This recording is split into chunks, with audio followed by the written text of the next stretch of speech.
It's now time for The Sit Down with Don Tony. The Sit Down, where Don Tony talks one-on-one with his followers. What are you looking at? About the world of pro wrestling, pop culture, and so much more. The Sit Down with Don Tony. And now, your host, Don Tony.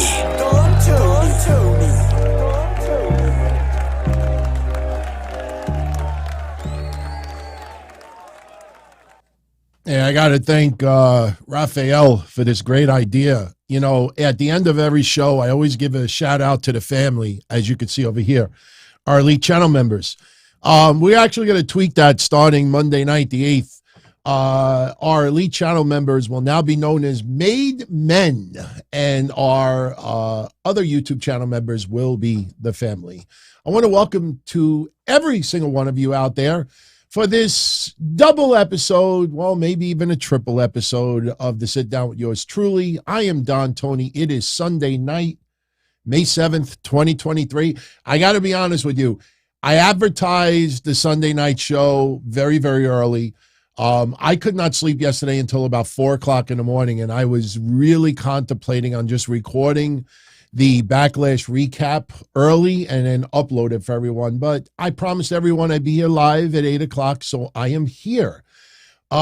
This is the order of tonight's show. We're going to talk about Backlash briefly right at the beginning of the show, which was spectacular. Such a fun show. Goes to show you how awesome a show can even be better at when you have an amazing crowd. And that crowd was into it. It is a crowd that is starved to see WWE live and in person, let alone a premium live event / pay-per-view. This is what I said well over a week ago, that after seeing that footage in Paris, WWE, AEW, other promotions, if you can afford it.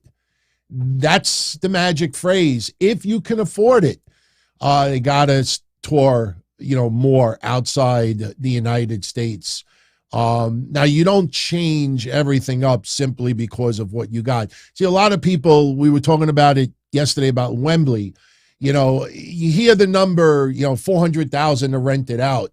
You don't think about the thousands of people that have to work. You don't think about all the other added expenses. Not only that, when I hear people saying, oh, WWE should have booked Wembley instead of the O2, understand that WWE is negotiating with venues across the United States and the world for various events at various times. It's not like they could just open their Rolodex and say, you know what, let's do it August 24th, or let's do it November 16th. Wembley has a lot of shows coming up. I think Def Leppard is going to be there. And, I don't know how much they're going to sell. The point is that, saying things in 320 characters sounds great and everything. When you actually dissect it, you understand that, look, should Puerto Rico get another premium live event? Yeah, if you could work it out, absolutely, sooner than later. But that just goes to show you when you don't, it's almost like a bad relationship. It's almost like a bad relationship. Or maybe if you were in the service and you didn't see your pet, in person. I don't want to make everything sound bad. When you miss something, absence makes the heart grow fonder. And even in a bad relationship, if you don't talk to that person or see that person for a very, very, very long time and you finally get the opportunity to see him again, you kind of, it's an excitement level that is very much elevated. Look at Carlito yesterday, for example. Carlito yesterday, look at that. Guy's still in shape. I mean, it just hasn't really aged, matured. You hear, oh, I'm sorry, that photo's from the Royal Rumble 2 years ago. Yeah, people really didn't make that much of a buzz about Carlito 2 years ago. Now, let's also be fair. We were in the Thunderdome era. But this was last night. This was last night. And this was last night. Spitting the apple in the face of Dominic Mysterio. That crowd fucking loved Carlito yesterday. I popped for Carlito. I think that it was a really, really cool moment, pun intended. But understand, they're in Puerto Rico. These are their homeboys. These are the ones that are larger than life. When we talk about Conan, a lot of people don't realize that back in the day in Mexico, Conan was as big as what Hulk Hogan was in the United States. For you younger fans out there, you'll listen to me say that right now and you're saying, DT, are you fucking nuts? No, there's no joke. That's not an exaggeration. Carlito's pop yesterday was uber enhanced because they were in Puerto Rico. I'm not throwing shade on Carlito, but let's reel it in a little bit. Carlito, and what happened to the hiring freeze? Everybody and their mother today says, WWE should really bring him in. Sign him now. Bring him in. I didn't see one person, Carlito, that sucks, when he showed up at the Royal Rumble 2 years ago, Carlito did various interviews, and nobody really covered. Nobody really gave a shit about. He even revealed, I think, to Chris Van Vliet that WWE never called him after that. We've seen Carlito. Carlito wasn't he involved with Glow? I think he was. I just remember seeing his physique. I was like, holy shit, he's jacked. I would love to see Carlito in WWE again. The problem is, what are they going to do? Put him in the LWO? Okay, that's fine. Has it sunk in that the LWO is LW0 right now? Look at the win-loss record, and please do not tell me that wins and losses don't matter in 2023. For merchandise, yes. For popularity, yes. But it gets to a point where it starts to click, and you see people on TV and they got no shot. I'll give you a good example. Beautiful example. Tonight's format, we're going to continue talking about Backlash at the beginning of the show. Unscripted. I have the results in front of me. I took some notes yesterday, but we're going to just briefly overview everything. That'll be the first part. Then we're going to talk about the WWE World Heavyweight Championship Tournament, because they did announce today the 12 participants, 6 from Raw, 6 from SmackDown. And it's a really, really good lineup. We will get into those 12 individuals. I will give you my predictions, who's going to win. I think a lot of you will say the same thing. I'll also give you some early fun predictions of what I think the Raw matches will be on Monday night and the outcomes. Then we'll finish up with a little abbreviated sit-down episode, which is Q&A. For everybody who's live and you're in the chat, you can ask some questions later. I will answer them. It could be about anything. Super chat's always welcomed, appreciated. They will get VIP, and I see that 2 came in already, and they both have to do with Backlash, so I will definitely answer them in a moment. But I want to say one thing about the World Heavyweight Championship Tournament, and this ties into Carlito, okay? Think about what I just said about Carlito coming back to WWE. I think it would be great to bring him back. The guy could still go. He's matured. He is very, very well liked. He is at a top level. He would definitely be good for the company. But you got to also pull back and say, okay, how far is his ceiling in WWE? Is it just a feel-good moment? Is it just talk segments where he spits apples in Baron Corbin's face and everything like that? All right, here's where that has to do with the World Heavyweight Championship Tournament. L.A. Knight. L.A. Knight is not in this tournament. Am I disappointed? As a wrestling fan, yes. As someone trying to make sense of it, as far as in a business standpoint, no, I shouldn't be surprised. A lot of people are very, very angry today that LA Knight is not in the tournament. And as a wrestling fan, I don't blame you. LA Knight is very well liked. He is some people's favorites. They want to see him get opportunity. You have to, see, this is why when we do predictions, sometimes you could think like a wrestling fan, but if you're trying to win a contest, win a prize, sometimes you got to think like WWE. What would WWE do in a situation like that? And the fact is that LA Knight does not belong in this World Heavyweight Championship Tournament. Why? Because WWE creatively decided to put LA Knight on an extended losing streak / get my ass handed to me and get bitched out multiple times streak. And that was done strategically because it's almost like, I know we talked about relationships earlier. It's almost like blue balls. You know, sometimes somebody will tease you and tease you and tease you and tease you. And the more they tease you, the more you want it.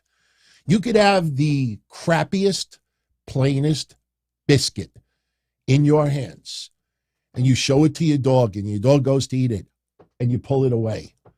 And the dog's like, and you take the biscuit again, and you put it in front of his face, and he's like, nah, I ain't falling for this. And he tries it again, and you pull it away. At some point, the dog's gonna be like, motherfucker, give me that biscuit, I'll bite you in the face.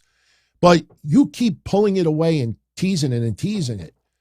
You know, that dog's going to want that biscuit more and more and more. And then you finally give the dog the biscuit, and he's so wired, like, finally, Ellie, you're not going to put... What am I eating this for? It's not good. LA Knight has not won enough to be worthy to be in a championship tournament. That's not a diss on LA Knight. LA Knight's going to hold gold in WWE. Just right now, LA Knight, you look at it just like Legado del Fantasma. With all due respect, should they be competing for championships right now? I saw people last night, put the tag team titles on them, I'm like, they're Owens, they're perfect. They're Owen everything since they formed, with the exception of Zelina Vega and Rey Mysterio. So LA Knight right now has no business being in this tournament because WWE creatively put him in that position. Now, as I said 2 weeks ago, better nights ahead. You know, when I do those catchy lines on the shows for the titles, I don't do that to try to clickbait people in, because that's true. When we 3 weeks ago said Raw and SmackDown championship tournaments coming right after the draft, I didn't do it to clickbait or draw. I did it because it's true. And the thing with LA Knight is, you know, better nights ahead. WWE was done. As of now, the D-push of LA Knight is completed. Now they did the draft. Now he is going to work his way up slowly. Maybe go after Austin Theory. Maybe go after somebody on the mid-card. But 9 months from now, 10 months from now, when we get to WrestleMania again, you know, when you see a year ago, look at Austin Theory. Austin Theory, when he had that briefcase, how many times did I bring up that his record was the same as Carmella's? Carmella, when she had the briefcase, her record was like 3 wins and 23 losses. Austin Theory's record was 2 wins and 23 losses. And every person and their mother was like, oh, he was Vince's guy. She's not Triple H's guy. And Triple H, you know, he realized that, you know, he's not the guy, and they're burying him, and it's just a matter of time, and they send him back to NXT. And then when he lost the briefcase, people were up in arms like, oh, how the fuck did they do that? That's awful. What a ridiculous way. And I went on my show that night, and I said, that's the best thing they could have done to Austin Theory. Now you will see Austin Theory rise. Am I exaggerating at all? Look at how high his ceiling has gotten in the WWE. Could you imagine 9 months from now where he's at? So LA Knight has no business being in the tournament right now. But down the line, he'll get his due. He'll get his due. Now, I really appreciate this question that came in, because this was a hot topic last night. And again, in my opinion, there's 2 answers to this. Bad Bunny versus Damian Priest. We kind of had a feeling that it was not closing out Backlash last night, because WWE started advertising the show as double main event, double main event, double main event. So, you know, they never threw that to Cody and Brock Lesnar, because it was just assumed that it was the main event. But once they started saying double main event, and they had Bad Bunny and Damian Priest and Cody and Brock Lesnar next to each other, you had an idea that for everybody who from Puerto Rico and those that are into Bad Bunny, they want to inflate that match's worth even more by calling it double main event. Now, I want to thank Ronnie C for this 10 spot. Thank you for the $10 super chat, Ronnie C. He says, should Bad Bunny versus Damian Priest closed Backlash, or would I have kept it Brock Lesnar versus Cody Rhodes? And I'm going to give you two answers, everyone.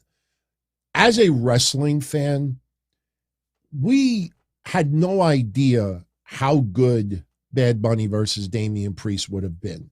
There's always risk when you're doing someone that may not, be, equipped to deal with adversity. Listen, Bad Bunny, man, it's got all my fucking respect. In fact, I think next year they should consider Bad Bunny versus Logan Paul at WrestleMania, and I'm not even kidding when I say that.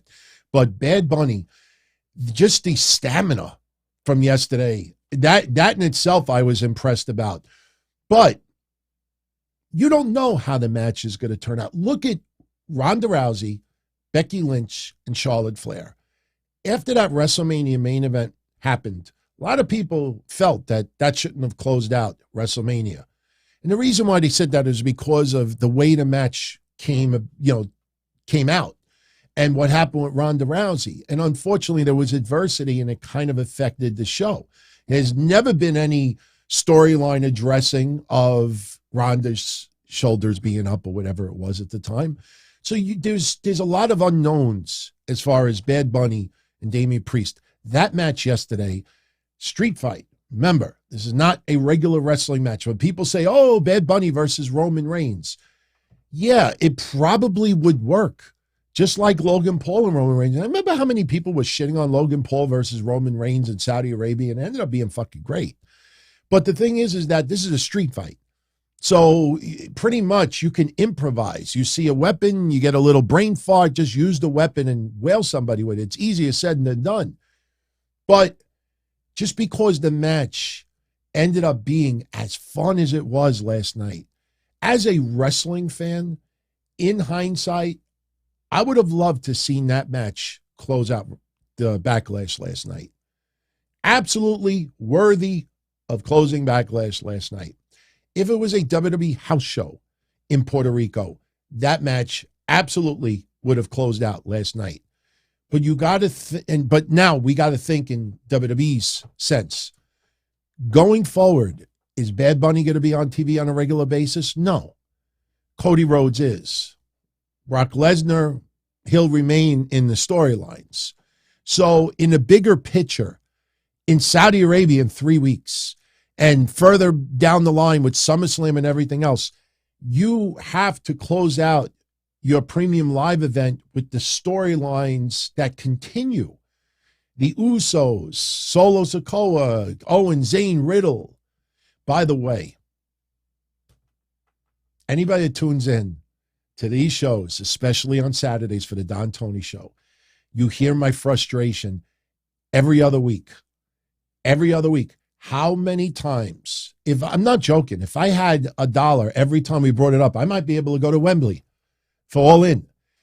How many times have we brought up one of the dumbest things that Triple H is obsessed with creative? The dumb, brain-dead baby faces. How many, it's got to be at least 30. 30. How many times since Triple H took over creative have we seen a match that a blind tag is made and the babyface doesn't see the blind tag, babyface does said move on the wrong person, and here comes the legal person into the match, hits their finisher, gets the win. We talked about it Saturday. Saturday we said, they just did it again. And they did it last night with fucking Riddle. Riddle doesn't see the tag. Riddle, I think, to Jimmy Uso, hits the bro Derek, and here comes... come on, man.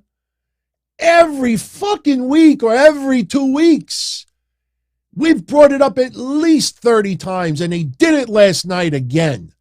And props to all of you out there. Gruss says it's a dusty finish. Oh, that makes it better. Okay. Do it 30 times since August. That makes it better. The baby faces are brain dead. The baby faces are like, No, I can't use that word. It's a dusty finish. Listen, we're in 2023. Just because Hairy Pussy was in the 70s doesn't mean that you want to watch adult films and OnlyFans and see loads of hairy bush. Dusty.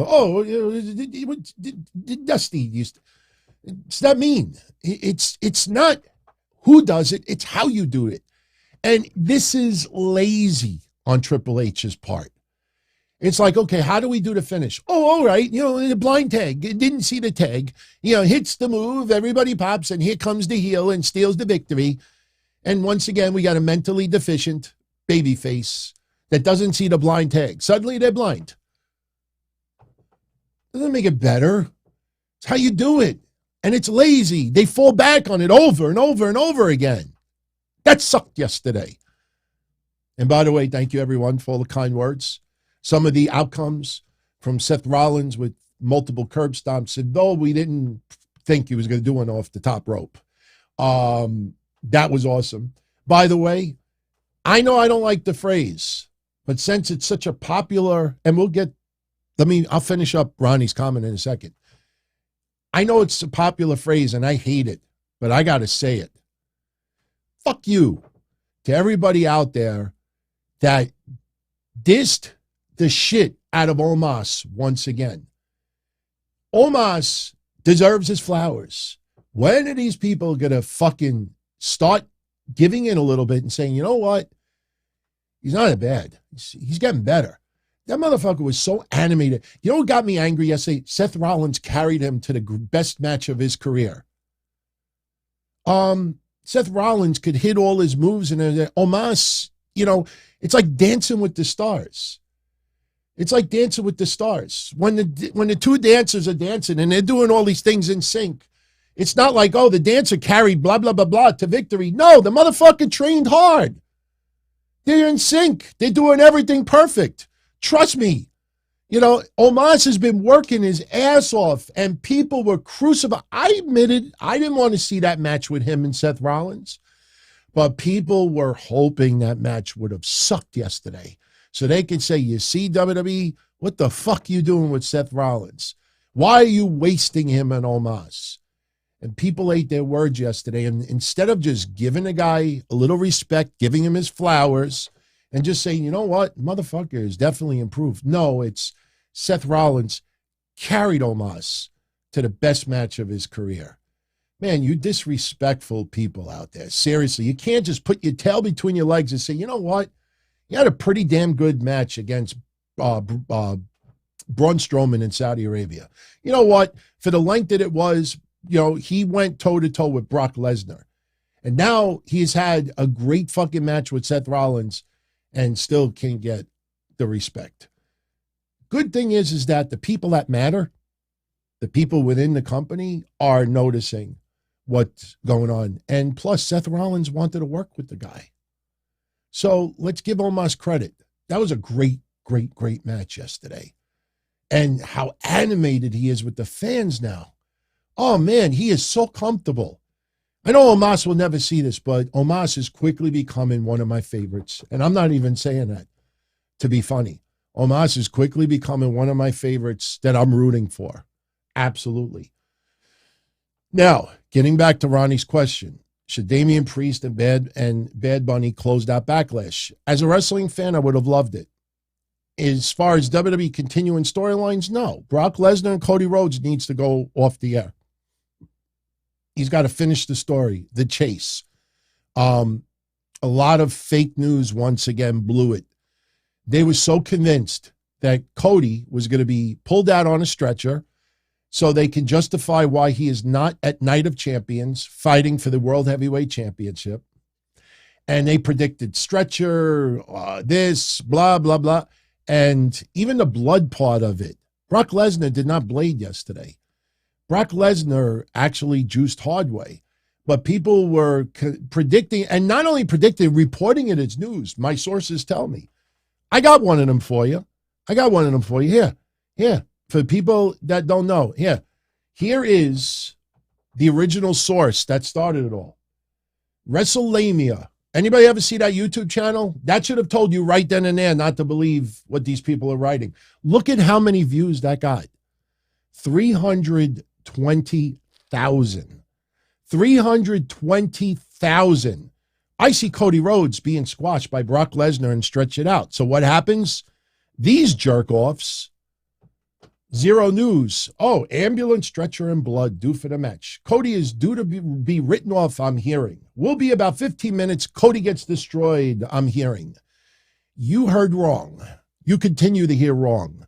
These people just write this stuff just for views, just for hits. The best one that I found yesterday was this. Friends, chat room. People watching on the replay, look at the chat room. I'm going to ask a question right now. What time Eastern did WWE Backlash's pre-show start yesterday? What time does the pre-show always start on Peacock? Friends, what time does the pre-show, not Backlash, the pre-show, okay, Ledude says 7 p.m. Christopher Segovia says 7 p.m. Mark, Bash, everybody's saying so. Well, he says 4 because he's in Pacific. All right? All right, just to get hits and views. These are journalists with blue check marks. Who has this on their screen right now? Coverage will begin shortly. Look at the time of the post. Not even 7 p.m. yet. And they think that there was no glitch, but this is what they do to get any attention on them whatsoever. And the sorry thing about it is there was a lot of fucking brain dead people on life support that was like, yeah, man, I'm getting the same fucking thing. What the hell's going on here? Yo, Peacock, what the fuck? This is what I always bitch about. That's what I always bitch about. But as a wrestling fan, yes, I would have loved to have seen it go off the air. Logic-wise, no. Brock Lesnar and Cody Rhodes needs to go off the air. Now, I love the people out there that because Cody rolled up Brock Lesnar, oh, that's not a cowboy. That's a coward. Rolling up Brock Lesnar. If you are in the fucking ring with Brock Lesnar, I think people forgot that before the bell rang, Cody hit him with like 7 chair shots. Cody hit him with the ring steps 3 times. Cody did a lot of damage to Brock Lesnar, but at the end of the day, in order to finish the story, you got to get a win. You got to win any way possible. What did they want? Did they want Brock Lesnar crucified on a cross? Like, Brock Lesnar had the Kimura, had the armbar locked in on Cody Rhodes, and Cody Rhodes, anybody in storyline, anybody would have been submitting to that. How many storyline segments have we seen Brock Lesnar break somebody's arm with that move? So he puts the Kimura lock on Cody Rhodes. And at that very moment, he is writhing in pain, nowhere to go. Plus, Brock is bloodied, looks like a fucking serial killer. And so Cody rolls him up and gets the win and escapes out of that ring. What is he supposed to do? Take a flaming table spot, crucify his body, get destroyed for our enjoyment? No. Anybody in that situation would do that. This guy's got the Kimura locked on me. What the fuck am I supposed to do? Holy shit, how do I get out of it? Hey, I know what to do. Let me just, there it is. There's the move. There's the spot. There's the move. What are you supposed to do? Oh, Cody's a coward. Cowards don't do that. These people are wild, man. It was smart by Cody Rhodes. Now, Brock Lesnar is probably not thrilled. When we get to the World Heavyweight Championship tournament a little bit later, will Brock Lesnar be a factor in it? He doesn't have a match, but will he be a factor? We will talk about that in a little bit. So I am 100% fine with Cody Rhodes and Brock Lesnar closing out Backlash. No argument whatsoever. And let me say one last thing. I was thinking about this yesterday. Hell in a Cell. Mick Foley, Mankind versus The Undertaker. That was King of the Ring, 1998. Should that have closed King of the Ring? Do you remember people out, it should have closed King of the Ring? No, nobody said, oh, it should have closed because of the way it happened. No, and not even the King of the Ring final closed that night. Do you know what closed that night? Kane versus Steve Austin, first blood. And if Kane lost, I think he had to set himself on fire. And that match, honestly, was very, very bland. The finish where Steve Austin, I don't remember it clearly. I haven't seen it in years. All I remember is that with Steve Austin, like, saw he had blood or something. And I was like, wow, that kind of was like uneventful. But at the time, it made sense because of the story. So, you know, just because a match ends up, did people back in the day for WrestleMania 3, even though Savage Steamboat was 10 times better than Hogan Andre, you know, people years later, oh, that should have closed. I mean, 99% of the people realize why Hogan Andre closed. It's not always what match, you know, really, really got you into the show. What was your favorite? For Puerto Rico, as a house show, as a wrestling fan, Bad Bunny, Damian Priest going off the air, totally fine with it. But as far as continuing storylines, no, it should not have gone off the air. So, Chris Cuttra. Thank you, Chris, for the 1999. Much appreciated, Chris. Thank you. Incredible show last night. I think it's time everyone stops the collective groan when Omos faces big stars. His matches are fun and come off special. I do think he needs to get some big wins, though. Absolutely. But again, you almost could see this with LA Knight. You know, WWE has done this many times in the past, that somebody, you know, to get them over, they lose, but they put in a hard effort. Look at Io Sky. Jesus. Holy shit. That crowd last night was so behind Io Sky, and she has lost and lost and lost more than she has won since being with Damage Control. But people noticed how hard she is working. And yes, the storyline of Bayley turning on Io Sky and Dakota Kai as well. Bayley and Dakota Kai will continue on as a tag team, but people recognize it. Omos will start getting wins. I personally, I'm sticking with what I said a couple of weeks ago. I think Omos is turning babyface. You look at the big men, you know, we've seen him with Braun, but we haven't seen him with Bronson Reed. We haven't seen him with a Viking Raider. There's some big men that Omos could go up against. Why do you think Omos is a free agent right now? So they could feature Omos on SmackDown when they want to showcase him and when they start giving him a push. They want to put him on Raw. They could put him on Raw to give him a match and maybe give him something. I think Omos is turning babyface. And honestly, I wouldn't change his attitude at all. He is so animated. I don't think you should change him yet, because he looks like he's having a good time out there. I mean, yesterday with Seth Rollins, he was having fun, and you could see he was relaxed. And I think that's one of the things. When you look at early Omos, especially when he was with AJ Styles, one thing we noticed about Omos is that he was very stiff. When he moved around, he was very stiff, almost like you thought he had a back problem. Like he was not very flexible, moving around. That motherfucker yesterday, you know, did a back body drop while he was on his knees.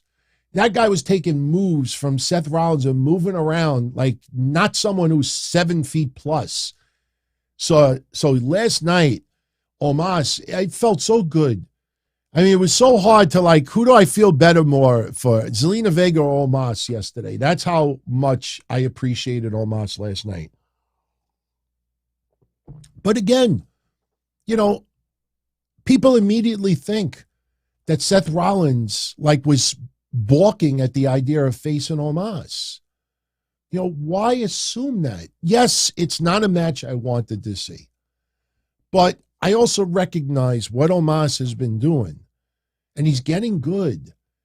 And because people want to shit on him, there's always an excuse why things end up the way they are. And I agree with you 100%. People got to start recognizing that Omos, I think, has turned the corner, and I think he's doing great. Should he get any titles soon? No, I don't think so. But Omos is doing great. I don't think there's any. Braun Strowman, Brock Lesnar, Seth Rollins. I mean, those are three legitimate guys that if you can hang with them, those are tests. Those are tests. And honestly, all three, he's passed the test. So, Mike from New York, thank you for the 2-spot, my friend. He said it was an awesome pay-per-view last night. Best premium live event this year. I tell you, you look back at WrestleMania, this was a better, and WrestleMania crowd was hot. But last night, you know what was great about last night? A couple of things. Number one, WWE has done this much better lately. They recognize who their crowd is in attendance. They recognize that if they're going into a certain area, that you utilize, you better see, because listen, under Vince McMahon, if WWE went to Puerto Rico, we might have had the same type of card that you would have had in Texas, Arizona, New York, California, wherever. But yesterday, they showed that somebody could talk Spanish. And you don't have to worry about Vince like, almost everybody in the WWE universe doesn't talk Spanish. We can't have that. No, we could Google it. We could go on Twitter. We could find out, what did he say? What did he say? What did he say? Big deal. You know, they recognize who their audience is yesterday, the culture, the atmosphere. That's why you had Puerto Rican stars like Carlito. And my God, Jesus Christ. I mean, it was really, really, really cool to see Savio Vega yesterday. Savio Vega giving Bad Bunny a Singapore cane with the Puerto Rican colors, the flag, and the crowd goes nuts for it. Savio Vega is a legend in Puerto Rico. He's a legend in the United States, but in Puerto Rico, he is royalty. Savio Vega is royalty. So later on in the night, chicken shit Dominic Mysterio and Finn Balor get involved in a match, which we knew was going to happen. And what happens? Here comes Savio Vega. And the crowd goes nuts. WWE knows their core audience for that particular event. You bring out, with all due respect, you bring out, somebody else. I tell you, were my ears deceiving me yesterday, or did we get a loud Chavo chant? I honestly thought I heard a Chavo chant before Savio's music hit. I thought maybe because of Dominic and Ray, maybe they thought Chavo Guerrero was going to come out. No, I remember what it was. I think the fans were chanting Chavo, and then the LWO's music hit, and Legado came out. But yesterday, having these two guys that in 2023, especially Savio, his value in wrestling, especially across the board in the world, is this big. But that crowd ate it up yesterday. And believe me, when you have AEW go to Wembley, you got to give them a UK surprise. If you're smart, listen, those reject Zero News, let me give you a good example of how they do their sausage. Back in March, so you know, back in March, when Backlash was announced for Puerto Rico, they went on social media and said that WWE is going to surprise us with a local star from Puerto Rico. Never put any names. What they guessed was, since they were in Puerto Rico, that WWE would feature somebody from Puerto Rico because the local crowd would pop. That's not exclusive backstage news. That's a guess. That's assumption. So you go to Saudi Arabia, unfortunately, let's be honest, we don't have any household names that are in Saudi Arabia that we haven't seen in a long time. But if you go to Japan, you might see a local surprise from Japan. You might see Moody. You might see someone else. If you go to Mexico, you might see a local surprise. You might see Kona. You might see somebody else. You go to another country. So you know your audience. You go into the UK, got to surprise us with somebody from the UK. Go to Japan, you got to surprise us with Japan. Jamie Hayter and Saraya is not surprises, but that would be an awesome match. And listen, I don't want to jump ahead, but on Monday, I'm going to read you the statement that Zelina Vega made. And I'm going to read it word for word. It's not long, but when you read it, you understand why when you have a memory in wrestling, whether you go to a WrestleMania or you go to a convention and you meet your heroes you grew up watching, or if you're a wrestler and you go to compete in Wembley, that is something that lasts with you for a lifetime. Nobody can take that away from you. And as much as I want to criticize, some of Tony Khan's behavior or anything, I will never ever criticize the wrestlers or the fact that 70,000 fans plus likely are going to go to Wembley. I'm not going to rip that. I'm not going to rip the wrestlers or any of it, because at the end of the day, every wrestler that is part of that, that's going to stay with them for the rest of their life.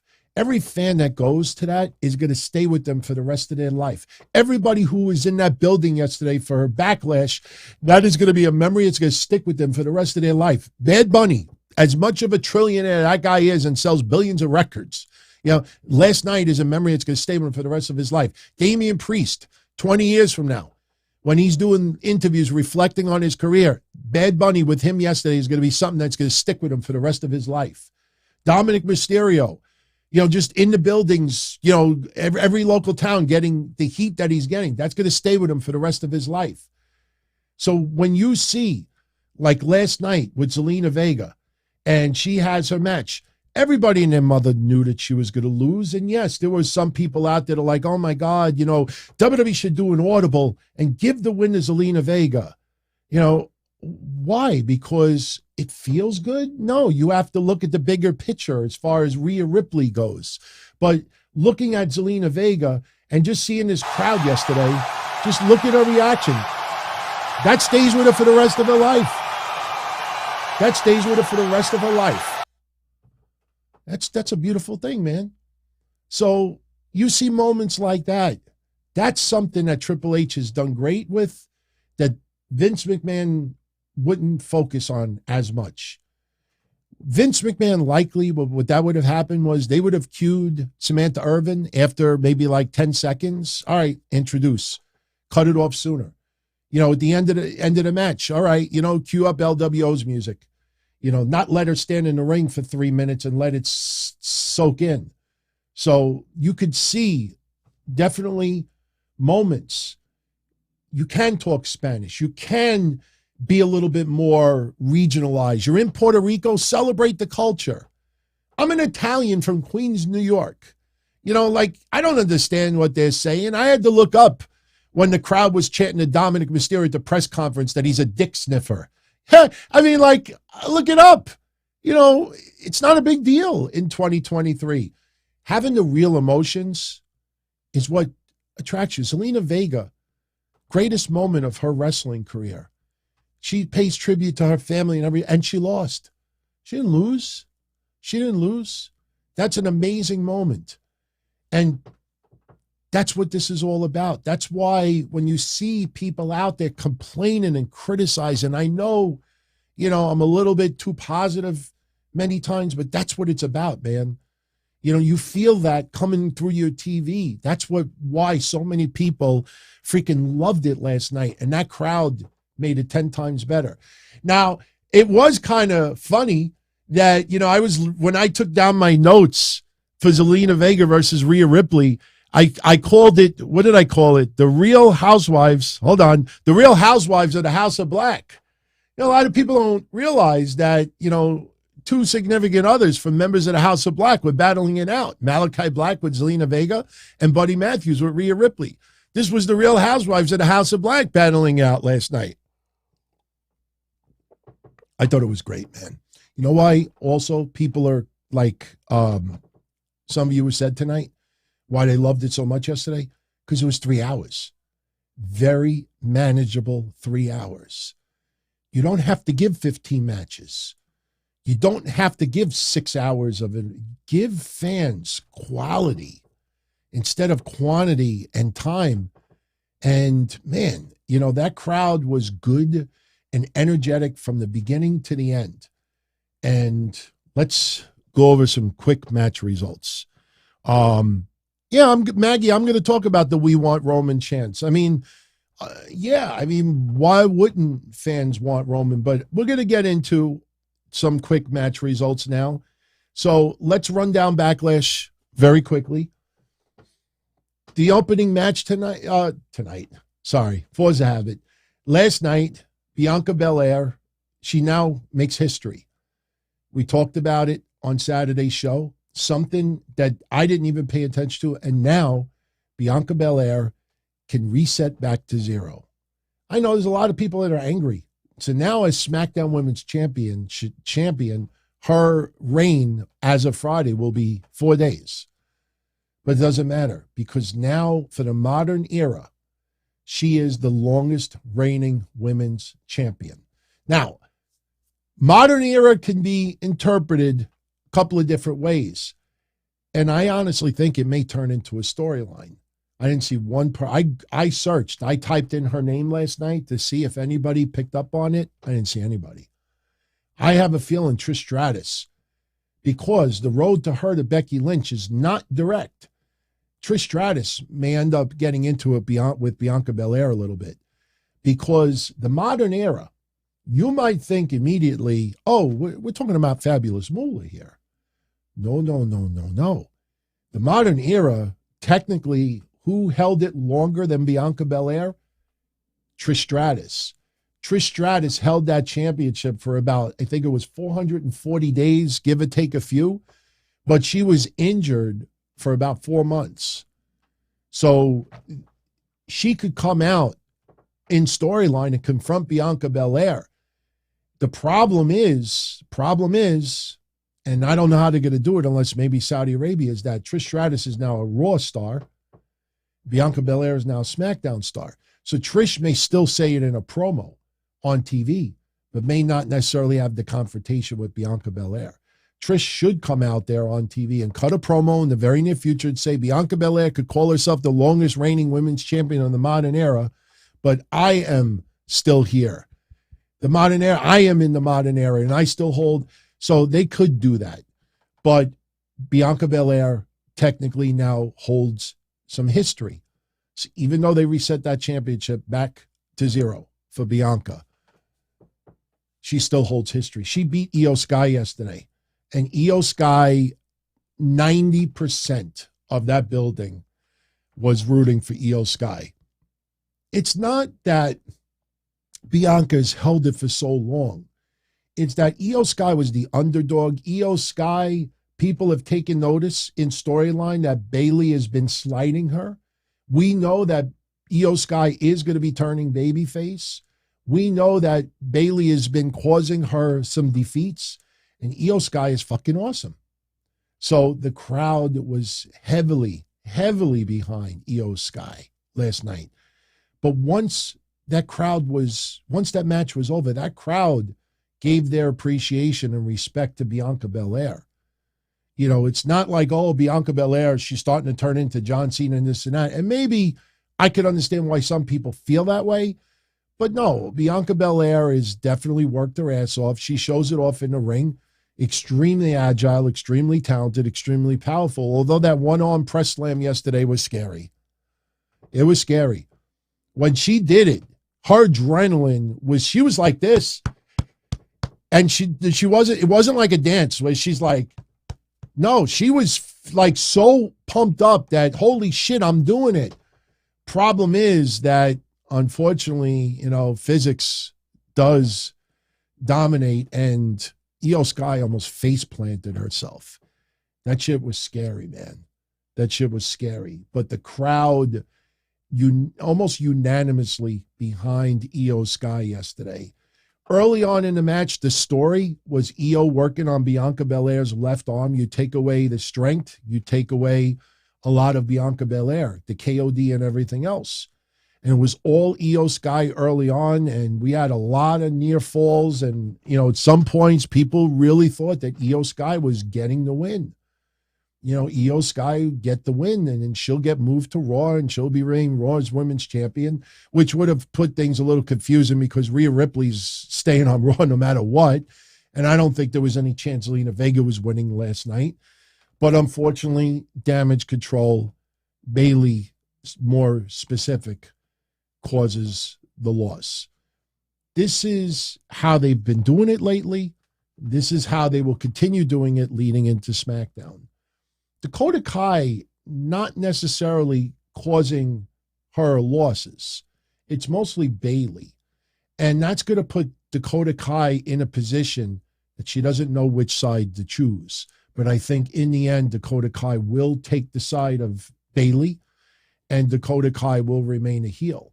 But last night, Damage Control comes out there. Dakota Kai nails a kick to Bianca's head with the referee distracted. Definitely helped. Io Sky saw the kick. Everything was great. But then Bayley grabbed the hair of Bianca Belair. Io Sky climbed the top rope to try to land the moonsault. The referee sees Bayley grabbing the hair. Now, in storyline, why didn't Io Sky still hit the moonsault? But she paused and she was like, what are you doing? And the referee catches Bayley. So that just gives Io Sky enough of a pause that when she goes for the moonsault, here comes Bianca moving out of her way. So Io Sky goes for the moonsault, no water in the pool. Bianca Belair with the KOD gets the win. And then, Bayley outside the ring with Dakota Kai, they look dejected for Io Sky. Io Sky also looks dejected. But again, this is going to lead into the fact that they lost. Now it makes you wonder if Bayley and Dakota Kai could possibly win those tag titles. Because they win, Io Sky loses. We're winners. You're not. So, I'm not saying that that's going to happen Friday, but something's going to go down Friday, I think, with them. All right. So Bianca Belair remains your women's champion, and she will now go to SmackDown and start over as your champion. Omos last night, great effort, as we said earlier, in a losing effort to Seth Rollins. Early on, Omos with the cheap shots to Rollins from behind, the crowd serenading Rollins. He nails him from behind. Shoulder tackle splash. Omos really animated with the fans. That is one of the biggest things that I see with Omos now. He's loosey-goosey. He's getting into it with the fans. He's smiling from ear to ear. You could tell he's having fun, man, and he's putting it together.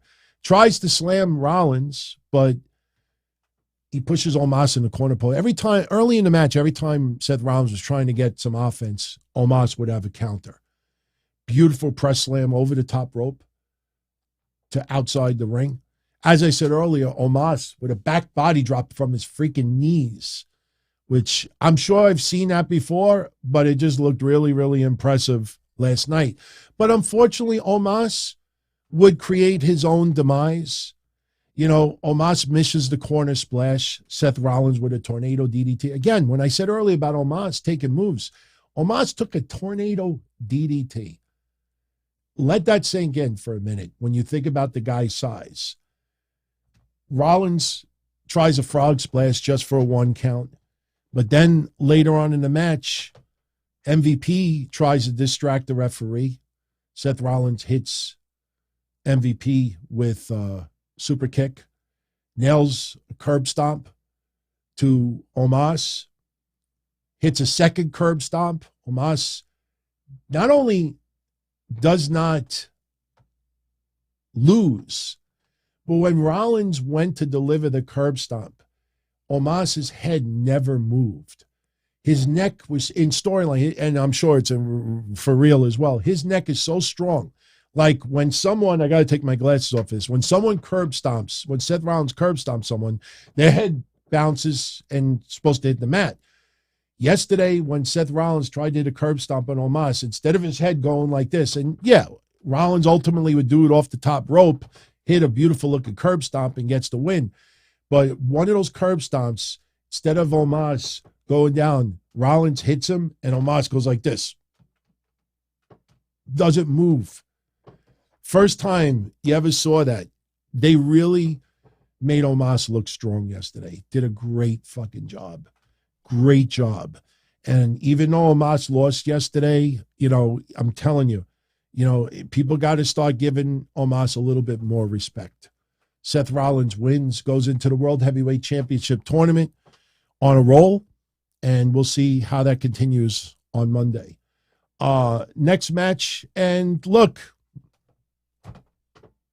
this match went down exactly how we talked about it the other day. Bronson Reed shows off his strength. Bobby Lashley showing off his strength. Austin Theory teasing a little bit of this strength like John Cena used to do. Picks up Bronson Reed, is about to hit him with A-Town, but a little bit too heavy for Austin Theory.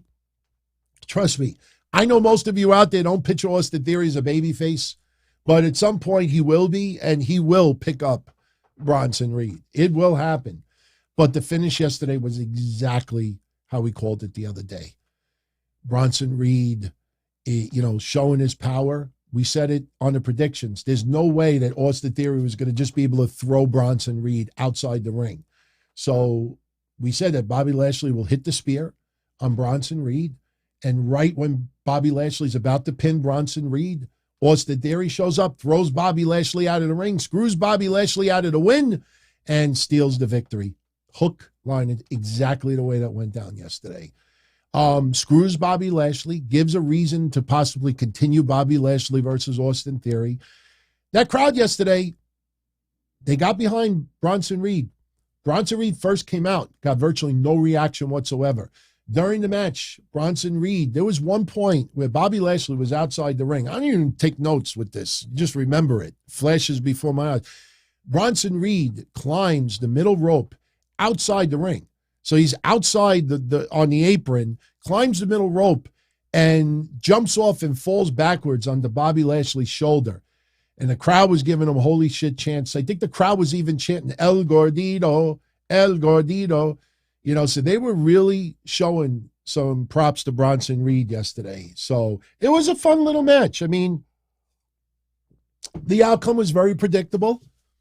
Austin Theory now on SmackDown.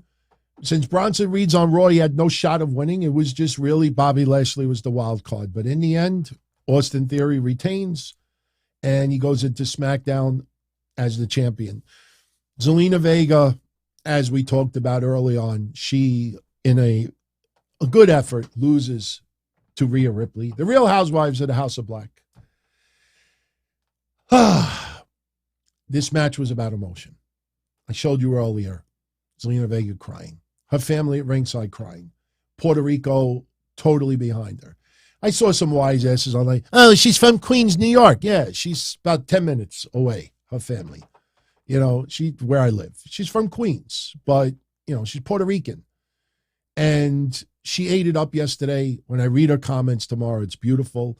But the match went down pretty much how we expected it to be. If you remember, we compared it a little bit to Rhea versus Akira Tozawa. I mean, the only difference was, as we said in the predictions, that Tozawa, would basically cause Rhea Ripley to screw up a little bit. But with Zelina Vega, she was going to hit the Meteor, which she did. She hit a Tornado DDT, which she did. Unfortunately, though, in the end, she would, miss a spot. Rhea Ripley with the riptide, 1, 2, 3.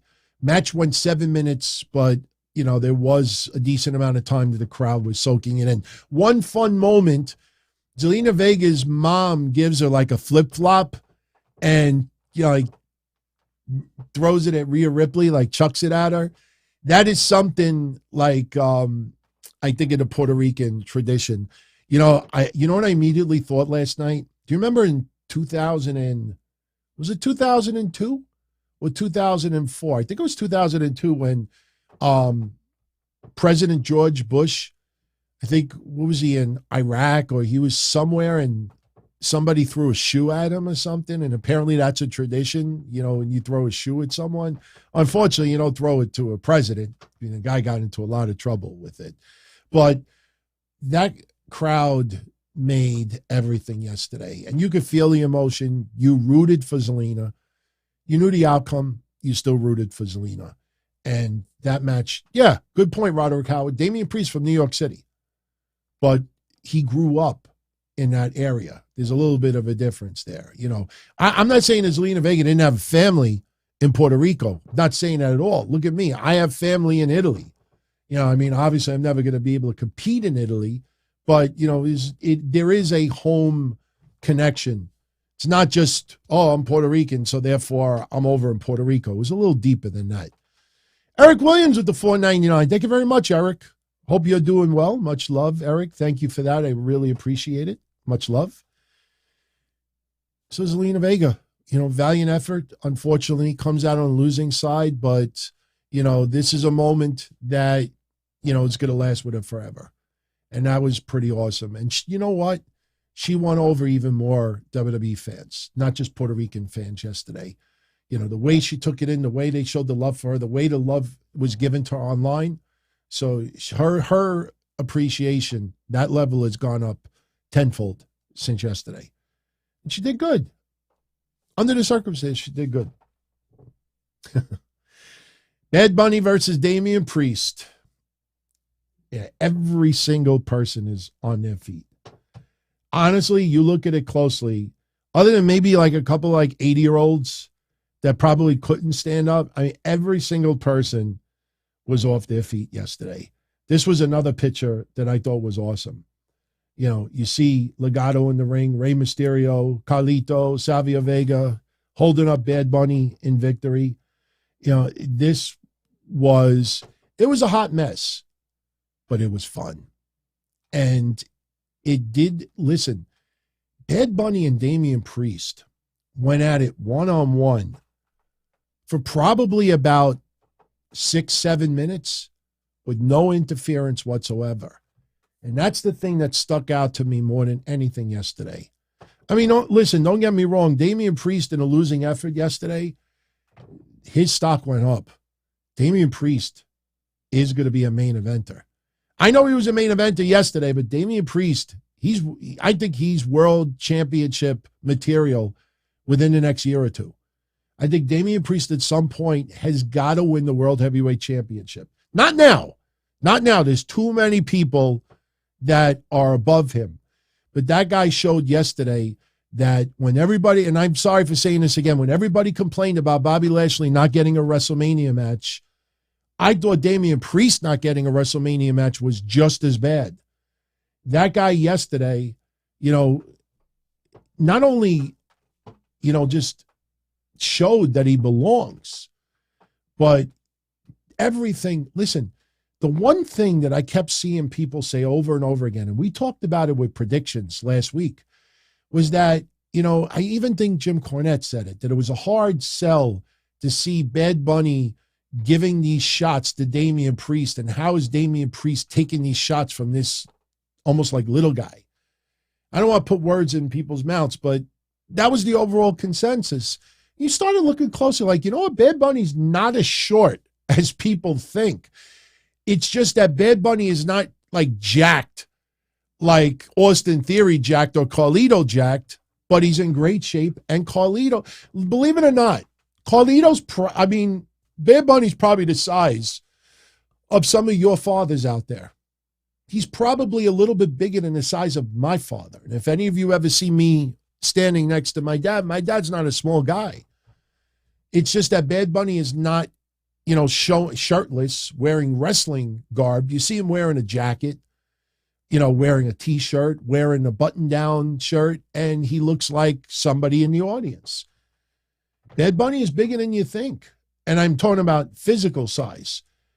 But Damian Priest wearing the same outfit that he did 2 years ago when he teamed with Bad Bunny at WrestleMania 37. Early on in the match, Bad Bunny getting teased by Damian Priest not taking him seriously. Every time Bad Bunny would get a little bit of offense, Damian Priest would have a comeback for it. And we get a whole bunch. Listen, the shopping cart at ringside was cute because basically you could see what they told Bad Bunny and Damian Priest pretty much was, what you see in the shopping cart, that's what you use. And everything was being taken from the shopping cart. So you knew they were going to use Singapore canes. They were going to use chairs for the most part. That's pretty much what they were going to stick to. They did brawl in the crowd at some point. They ended up on a production truck speaker towards the back, and Damian Priest Picks up Bad Bunny and, tosses him. He basically jumps off the stage and puts him through the table. And the crowd is going nuts. And, earlier in the match, Damian Priest had a little bit of blood in his mouth. And once he spotted the blood, pissed him the fuck off. I even think Michael Cole, Corey Graves said yesterday, be very, very quiet. He's hunting rabbit. He's hunting rabbits. He's hunting bunnies. And I like Michael Cole's line. How many Grammy Award winners do you see Bad Bunny, doing Canadian destroyers, doing Michinoku drivers, doing Falcon arrows, doing these slams? He really, really put on a performance yesterday. A lot of Singapore King shots, loud Benito chants as well. His entrance, I'm going to be honest with you. That was the only thing that I think people were a little bit exaggerated with. I saw a lot of people yesterday saying, wow, Bad Bunny's entrance, top 10 of all time. The crowd singing was awesome. The song I'm getting into, the song sounds like a great wrestling song. Him coming out the way he did, walking down the rampway, you were pumped. But, it wasn't like this, big WrestleMania entrance. I think people were just caught up in the moment yesterday. But Damian Priest with a broken arrow off that speaker through tables. You see WWE officials come out to check on Bad Bunny. Some people think that the match might be over, that maybe Bad Bunny's legitimately injured. I think Daivari got in the face of Damian Priest, and Damian Priest like, he's not done because I'm not done. Some part during in the match, Damian Priest goes to pin Bad Bunny and picks him up at the count of 2. Old school right there. I'm not done with him yet. I'm going to toy with him a little bit more. But towards the latter part of the match, Damian Priest brings Bad Bunny back to ringside. Bad Bunny gets the upper hand, starts working on Damian Priest's ankle. Damian Priest, again, the little things that matter. Damian Priest selling the ankle injury. Remember, didn't do it for 10 seconds and then forgets that his ankle is injured and starts running around normally. The only other person recently that to me sells beautifully like that is CM Punk. I know there's others, but CM Punk, it always stood out to me that if somebody worked on a body part, he sells it. Cody Rhodes, also with his shoulder. When Cody Rhodes returned, even, after when he was just selling the shoulder, when he came back, Cody, CM Punk, and Damian Priest, 3 people that I really take notice on how not only good they sell, but how they remember it. Because Damian Priest hopping on one leg repeatedly towards the latter part of that match. At one point begging Bad Bunny, I'm sorry. I'm sorry. And Bad Bunny's looking at him and he falls for it. Damian Priest cheap shots him, but Bad Bunny, gets the upper hand again, grabs a chain, wraps it around Damian Priest's ankle, whips it in the corner.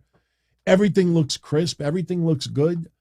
Crowd is eating this shit up. And again, up until all of this,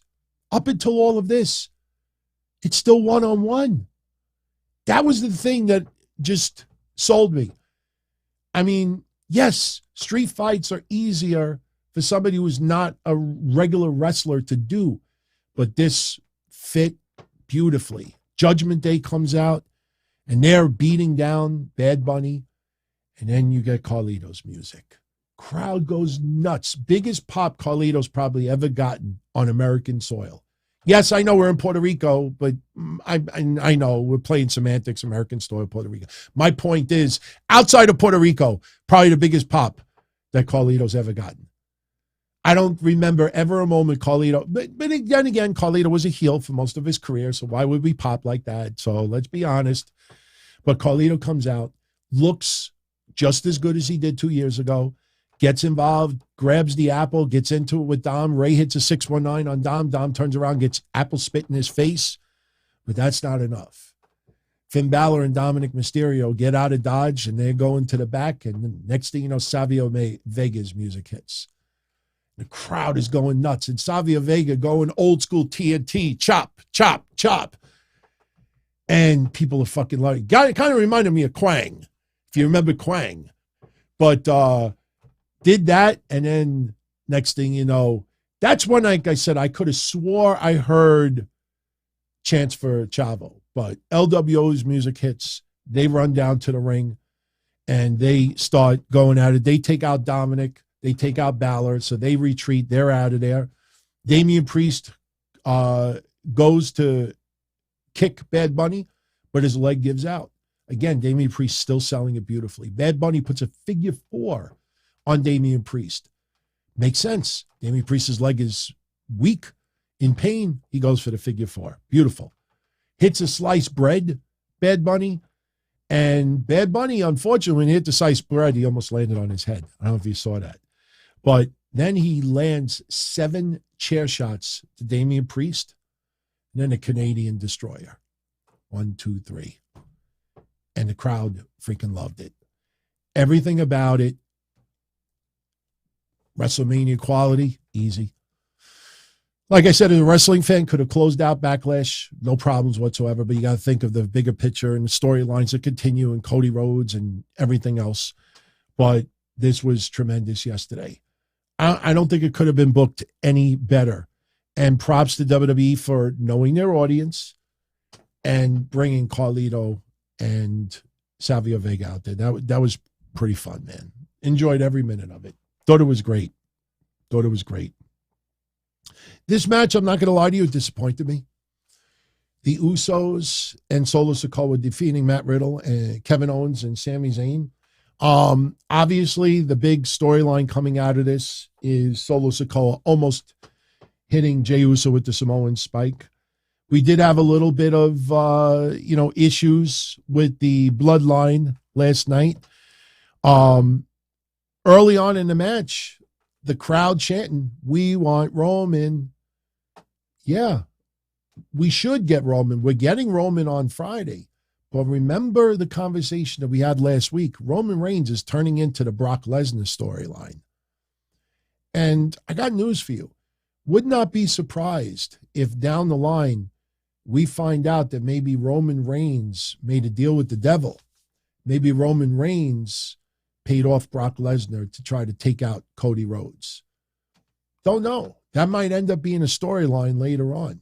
Because we still don't know why Brock Lesnar did what he did originally with Cody Rhodes. Now it's different. Because Cody beat him and rolled him up. So if I'm Brock Lesnar, I want to beat the fuck out of Cody even more. But last night, this felt like a typical Raw match. It felt like a SmackDown main event. I had a hard time getting into it. It was a lot of fun, don't get me wrong.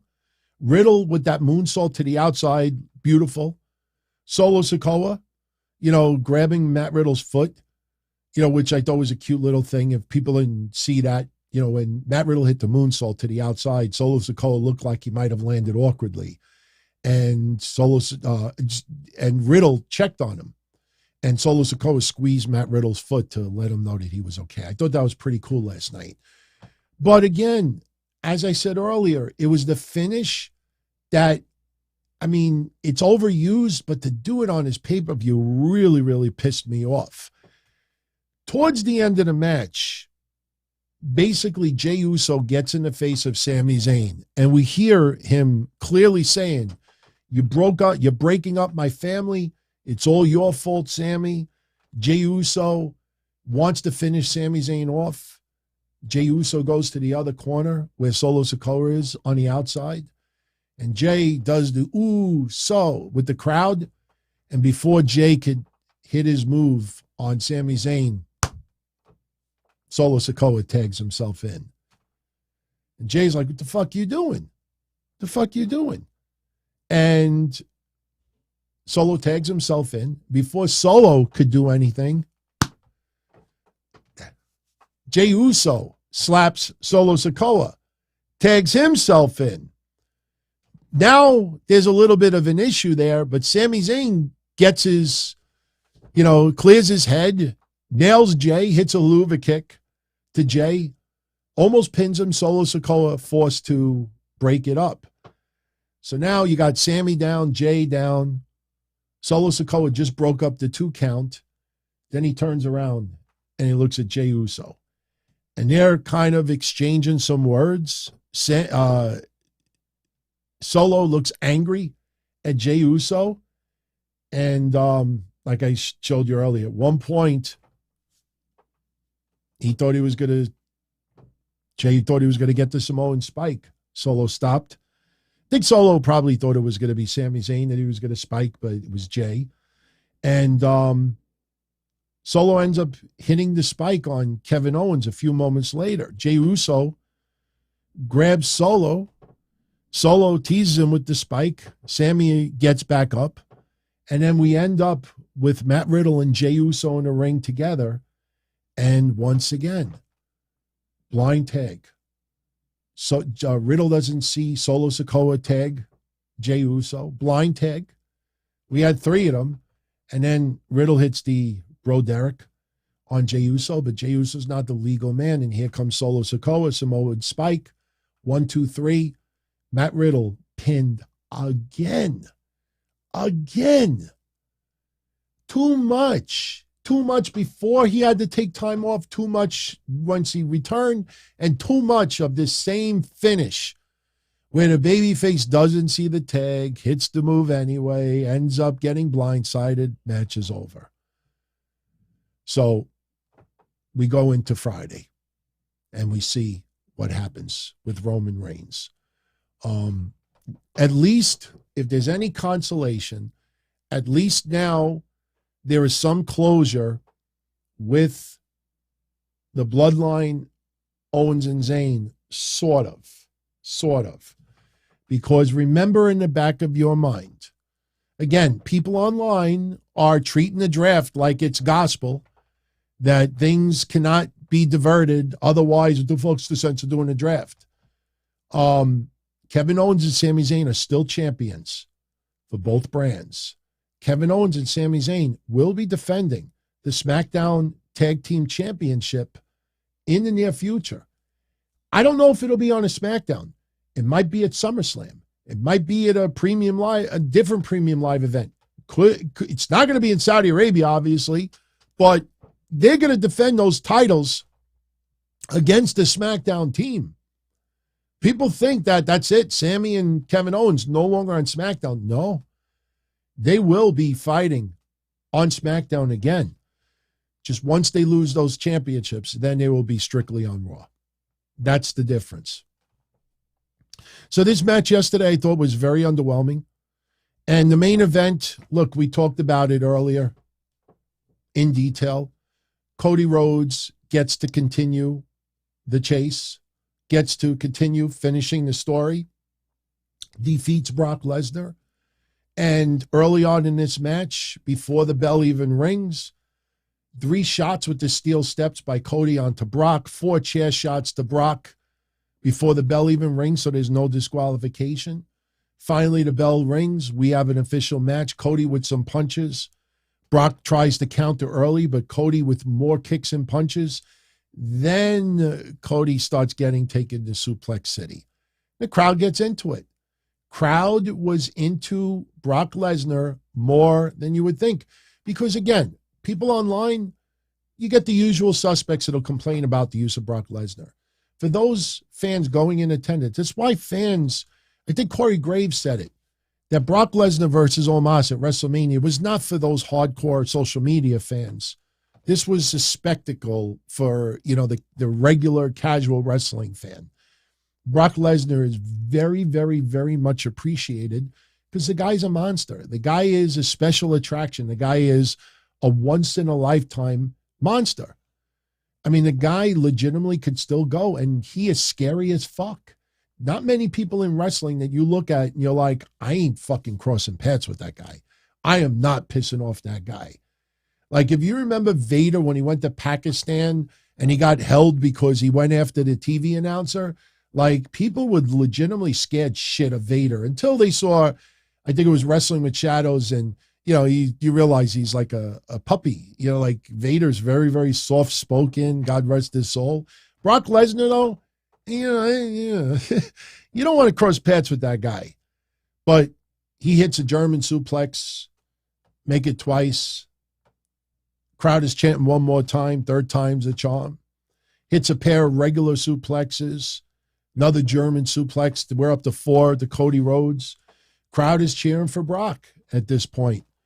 And I purposely did not check social media because I expected the usual suspects. You see, Cody's not as over as you think he is. So, Brock Lesnar trying to destruct Cody Rhodes. Cody Rhodes at one point inadvertently grabs the turnbuckle. It pops off. And then later on, Brock Lesnar goes to charge the corner where Cody is. Cody gets out of the way. Brock's head legitimately hits the exposed turnbuckle area and gets cut hard way. If you pause it or if you put it in super, super slow-mo, Brock Lesnar did not blade. The minute Brock hit that corner post, he got busted open. And whether that was done strategically on purpose or not, I don't know. All I know is if Brock Lesnar says, yeah, I'll bust myself open. I'm not going to blade. I'm going to legitimately hit that turnbuckle. I mean, let that sink in for a minute. That guy legitimately allows himself to get hit like that for the betterment of Cody Rhodes. That's pretty wild when you think about it. But Cody Rhodes starts getting the upper hand, and he's getting a little comeback, and you got that crowd. Let's go, Cody. Let's go, Cody. So Cody's winning them back. Cody sees Brock Lesnar bleeding. It's all over Cody's chest, and Cody is getting himself amped up. Hits a pair of crossroads on Brock Lesnar. Brock kicks out.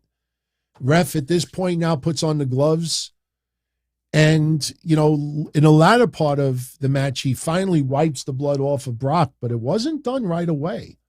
Was not done right away. Cody goes for a third crossroads, but Brock turns it to an F5, and I think everybody held their breath. They thought Brock was winning it right then and there, but he only got a 2 count. So Brock Lesnar locks the Kimura lock on Cody, and as we said earlier, Cody, writhing in pain, turns sideways, pins Brock Lesnar. Cody rolls out of the ring. Brock is surprised. I love this photo. Out of all the photos from yesterday, I love this one more than anything. Let me show you this one for everybody on video, because you see Brock Lesnar, just in disbelief on his knees in the ring, and Cody is on the rampway, and Brock is just looking at him like, motherfucker. Cody escaped and got the win. Was not cowardly.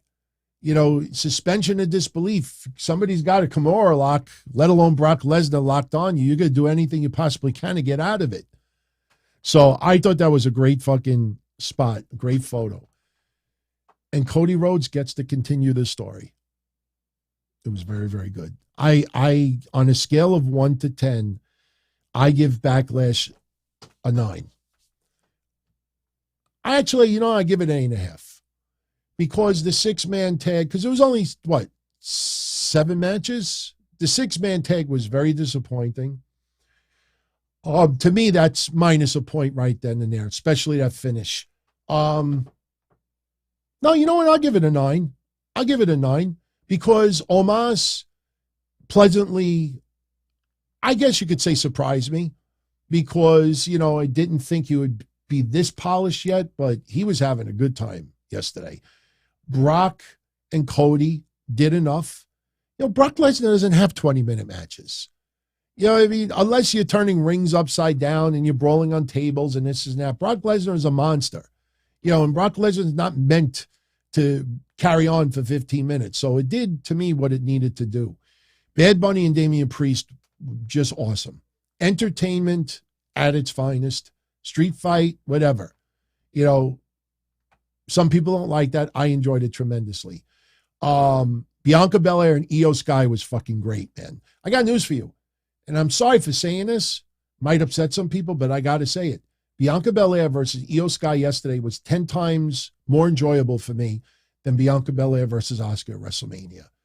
Io Sky I know this sounds odd, and it's not just because they're from Japan, but Io Sky could leapfrog Asuka in the popularity department. That Asuka, maybe we start pulling back a little bit on Asuka because, she's getting up there in age. She could still go 100%, but it might be, okay, let's now put the focus on Io Sky a little bit more.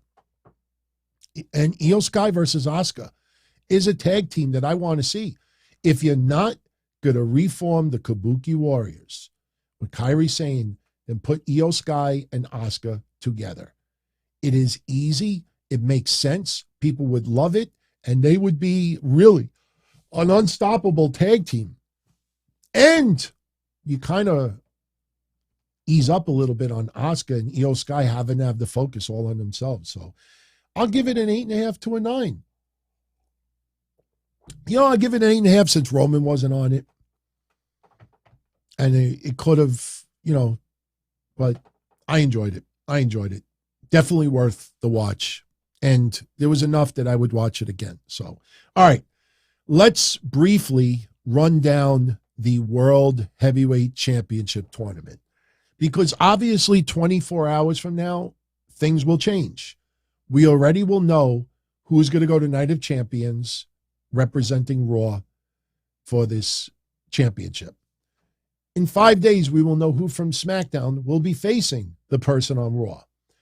The 12 participants were announced today. I'm going to give you the 12 participants, and then I'm going to, for fun, predict right now what I think the matches will be on Raw, what the outcomes will be, and then tomorrow we'll probably do the same for SmackDown. So these are your 12 participants that are in this World Heavyweight Championship Tournament. Not everybody's favorites can make this tournament. There is one person in here that I kind of got to be honest, even though I absolutely enjoy his work, I don't think he should have been in this tournament. I wonder if you all can figure out who that is. He's awesome, but Anyway, representing SmackDown, Sheamus. Hey, if you heard Saturday's episode of the Don Tony Show, every person we brought up, except for Roman Reigns, every person we brought up is in this tournament. Sheamus, Austin Theory, Rey Mysterio, AJ Styles, Edge, and Bobby Lashley. No complaints with any of them, although Austin Theory, maybe you could have waited for as far as Austin Theory goes. I know some people probably would have replaced Austin Theory with LA Knight or somebody else. But again, LA Knight, not in the win department, don't have any momentum right now other than crowd popularity. So LA Knight, little too soon to push for a championship tournament. In my opinion right now, even though I haven't really thought about the SmackDown side yet, my early thought is AJ Styles. AJ Styles sold it for me on SmackDown. I brought it up on Saturday. And I don't want to piss off anybody in the podcasting or journalistic world, but AJ Styles pretty much said one sentence that should have shut up everybody that's complaining like, oh, why are SmackDown people fighting for this championship? AJ Styles on commentary on SmackDown when the OC beat the Viking Raiders, he said, why wouldn't anybody in the WWE want this? This is championship gold. This is a prize. Why wouldn't you want to go for it? Makes total sense. Makes total sense. Why wouldn't somebody on SmackDown not want to go for this championship? AJ Styles sold it for me. The two representatives that could be fighting at Night of Champions make the most sense because they made the most sense. AJ Styles is like, all right, I'm on SmackDown, the house that AJ Styles built. Why wouldn't I want to fight for this championship? It's a prize. It's heavyweight gold. Why wouldn't I want to fight for it? Could you imagine if you use social media logic that AJ Styles is on commentary? AJ, would you want to fight for it? No, I'm SmackDown. I'm the house that AJ Styles built. That's a Raw title. I don't want that. Just give me Romans or nothing. It kind of sounds like a little bit cheesy when you think about it. And listen, people are bringing up other podcasters. I have not heard any other podcasters' thoughts on the draft other than Kevin Castle and mine. I have read people online and what they've written. I have not heard anybody's shows. So everybody thinks that I'm taking shots of any other shows. It's just people trying to maybe provoke a little bit of trouble. Not saying that people live right now are doing that with me. I'm just saying that there's people online that, like when I give a viewpoint, I fucking hate it when I do a viewpoint or somebody will say, well, so-and-so thinks the opposite. And I'm like, well, did you tell so-and-so that I feel the opposite? No. Well, then why are you telling me? So I can't express my opinion. I give my opinions whether people want them or not. And I don't change my opinion just because it's popular or coincides with everybody else. So that is your SmackDown side. We'll talk a little bit more about the SmackDown side on Monday.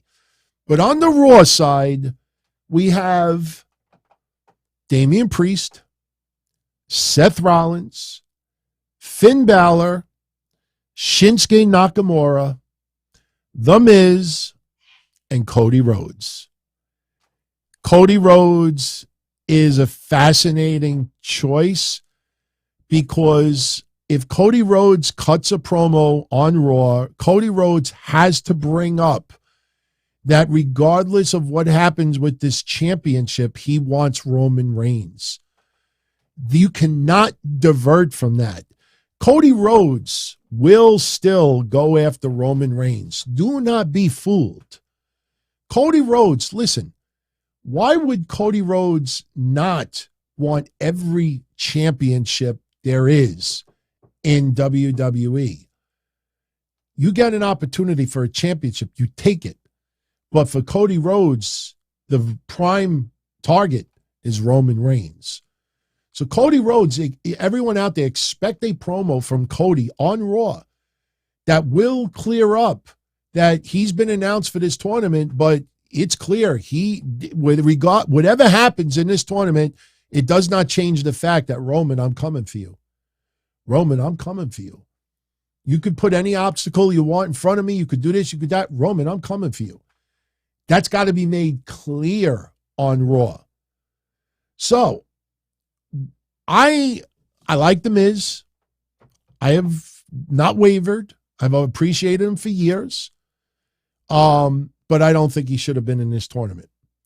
Shinsuke Nakamura I'm fine with because Shinsuke can still go, and it's like you got to have not a sleeper, but you got to have like a long shot. You got to have somebody that people root for that, I mean, and the only reason I saw somebody wrote this earlier, and I don't mind that you said this, if you're going to put Shinsuke, why wouldn't you put LA Knight? Shinsuke has a history in the WWE of winning. Shinsuke has held gold. So Shinsuke has an established WWE career for a very long time that I don't have any issue with him getting the shot. Now, this is just for fun. If the matches don't end up this way, don't take it out on me. This is just for fun.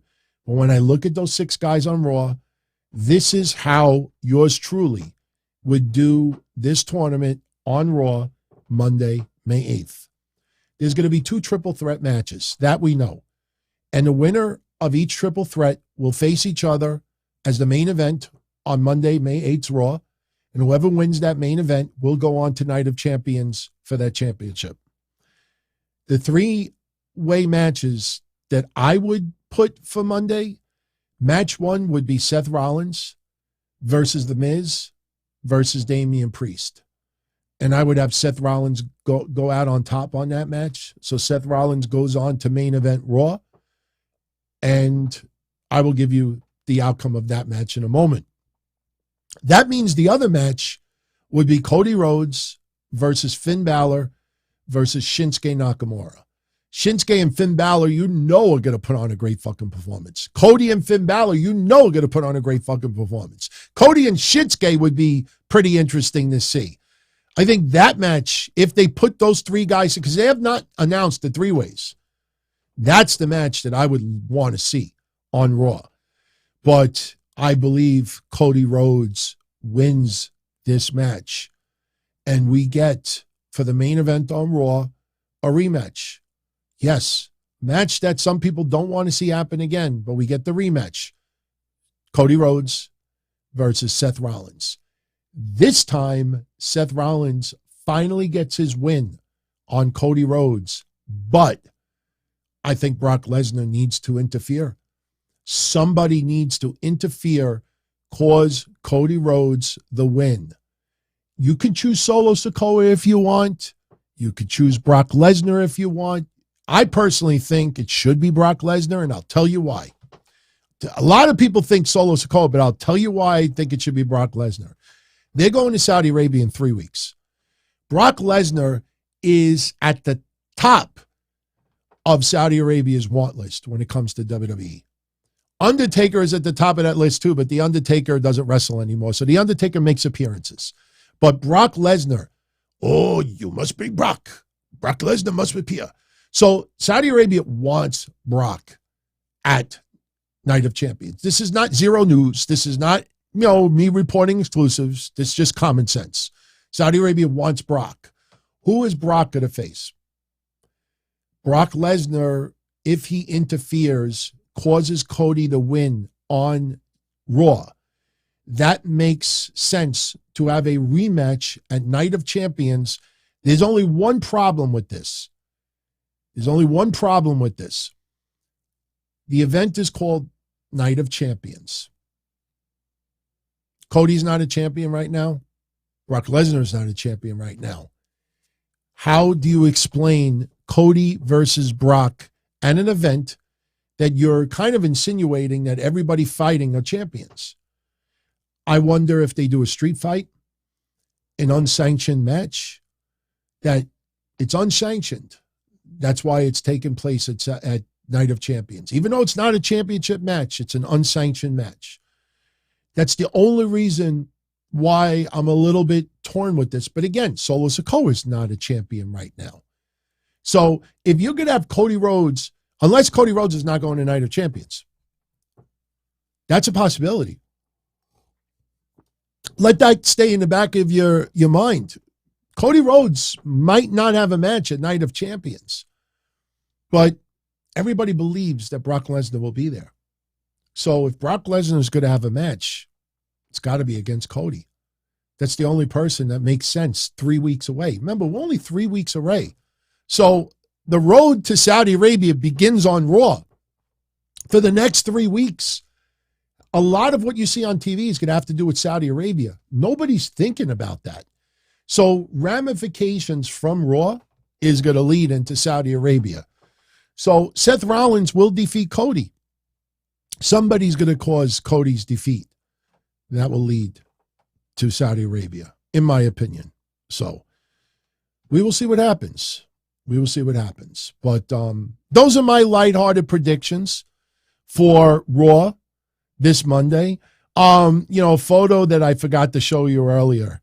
It's definitely worth pulling up. Oh my God, we've never seen a bikini before. Everybody was making a big deal. Although, I can't complain, but Wade Barrett having the time of his life yesterday, doing a little bit of commentary. That's not like TV 14, everyone. It's just a bikini. So I forgot to show that picture earlier. So, all right. So let's see what happens on Raw. So we're at 1 hour and 40 minutes. So what I will do for the final 20 minutes, we'll keep this to 2 hours, since we had some extended talk about Backlash and just about the overall scope of WWE. I will stay here for the next 20 minutes answering your questions. If you have a question in the chat, just write in capital letters the word question. That's what we normally do on Sundays with the sit down. You have a question, write it. Question so I could spot it quicker. If you have a comment you just want me to share with everyone, write comment and then whatever you have to say. If anybody sends a super chat, they're never required, but they are appreciated and they definitely help with the shows. We don't do this for free, obviously. And we have to make adjustments accordingly for what's best for business, obviously. But so let's see what's on your mind. So I can't do it in Spanish, everyone, like Cody. But what do you want to talk about? Could be anything, obviously. So let's see. Again, shout out to everybody who sent comments in earlier and super chats. Maggie is asking, what do I think Roman's going to do this Friday? Oh, it's got to be a confrontation with the bloodline. It's got to be an evaluation. It's got to be the Usos and addressing the Usos and Solo Sikoa. And, is there going to be a breakup this soon? I wouldn't say that, but the match that we talked about on Saturday that could be down the pipe is Roman Reigns and Solo Sikoa versus the Usos. I don't think that'll happen yet because understand something. The storyline, even if you look at Backlash yesterday, Jey Uso was saying to Sami Zayn, you're trying to destroy my family. You're trying to break up my family. You're trying to break us up. The Usos and Solo won yesterday. Even though Solo got the win, they still won. So the Usos could come out on SmackDown Friday and say that we won. We solved the riddle. I could picture them right. We solved the riddle. We fixed that Sami problem and Kevin Owens problem, but they still don't have gold. And that's the problem at the end of the day. And Solo and Jay having some issues that could tease something. Somebody's going to have to come out and be an antagonist and fuck with them a little bit. But I think it's way too soon to have them split up. Way too soon. Way too soon. Back in the day, who was a better wrestler, Ricky Steamboat or Shawn Michaels? Better wrestler, Ricky Steamboat. Better entertainer, Shawn Michaels. Shawn Michaels, just his character was on a different level. The way he talked. I mean, Ricky was good also. I mean, on the mic, very acceptable, babyface. Everybody loved him. I love Ricky Steamboat back in the day. Shit, I even liked when he teamed up with Jay Youngblood. But to me, Shawn Michaels was on a different level. Larry of Rigork, what's my opinion on different strap colors? He remembers his friend, and he thought it was cool when they were kids seeing the strap change colors with the IC title. I don't mind it because you look at the different color of the titles. I think the only reason why we don't see it as much these days is because now these titles represent eras, the colors. When you think back to the Wing title, or you think back, I'm talking about heavyweight titles now, you think of the big gold with WCW. But if you look at WWF, when Austin had the belt, or later on when Cena had the spinner belt, or, this title became this, or even the Intercontinental Championship when they changed the design. And who was it? It wasn't Cody. Who was the person who won the Intercontinental Championship and brought back the old look? The old look because, it was tradition. I don't know why his name is coming to mind, but it was Cody. Thank you, Rams fan. I remember that. It's, to me, these days, changing the belts are more representing of eras. I think even now, the World Heavyweight Championship, they could have brought back a look from yesteryear, but they're creating a new championship for a new era. So changing the colors, it's easier, it's cheaper. You can intertwine, there's a lot of reasons why they do what they do. Even the briefcases, the Money in the Bank briefcases. Like I have 5 briefcases that I never gave away. And even on the women's side, like they changed the colors to represent different things, but it's just more, I think, representing eras. Roderick is asking, with the increased hiatus and age, could I see Charlotte becoming more of a part-timer? Yeah, absolutely. Charlotte could still go. Charlotte just can't do it every single week or every other week anymore. If she's going to still wrestle for another 5 years, they have to pull back on Charlotte Flair. And that's fine. Charlotte Flair, listen, her match with Rhea Ripley is arguably the greatest women's match in WWE's modern era. I know everybody was losing their shit yesterday with Io Sky and Bianca, but it's nowhere near Rhea Ripley and Charlotte. And it's all about perception and opinion at the end of the day. So I really don't have a problem, who people choose. But Charlotte Flair is still at the top of her game. You have to start pulling back and preserving that. And that's one thing you got to admit WWE does very well. WWE does realize when certain wrestlers need to be pulled back a little bit. And the wrestlers are smart enough to realize it as well. But that's why you see, some wrestlers who are getting up there in age that are still at the top of their game. Unfortunately, some injuries get way too serious, like Randy Orton's, which we hope he'll be back soon anyway. But WWE does have a good track record at helping prolong wrestlers' careers. It's a part of wellness.